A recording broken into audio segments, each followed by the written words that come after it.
আপনার চোখে আপনি যেটা দেখবেন হয়তো সেটা নাও হতে পারে, তার পিছে বড় কিছু একটা ঘটনা থাকতে পারে। তুমি কি আমার স্বামী স্ত্রীর মধ্যে অশান্তি কিন্তু বাঁধাচ্ছ? আপনি আমার যেটা বাড়িতে তোমার দেখছেন কাজ সেটা করতে যদি হবে না। বিশ্বাস করেন তাহলে কোনো কথা শুনবো না, বেরো। আপনার জীবনে এরকমের ঘটনা ঘটবে। না, সুফল ছেড়ে দাও, এই চলে এসো বলছি। ভিডিওটাতে সেটাই আপনি কিন্তু বোঝানো একটা হয়েছে। শিশুর উপরে জবরদস্তি করতে পারেন না। আপনাদের নামে আমি শিশু নির্যাতন কেস করব।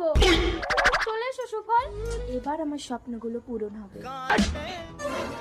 সুফল, আমাকে দুটো ভিক্ষা দেবে?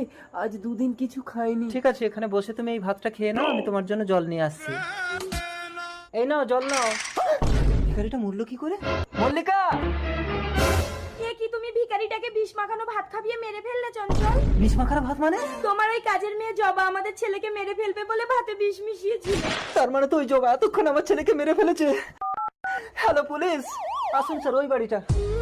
কি হলো মালিক, আপনি পুলিশ নিয়ে এসেছেন কেন? চঞ্চল বাবু চাকরি নেই, ভাতে বিষ মিশিয়েছিল এই বাচ্চাটাকে মারার জন্য, সেই ভাত খেয়ে একটা ভিখারি মারা গেছে। এই চল না বাবা, আমার ভাতে বিষ দিয়ে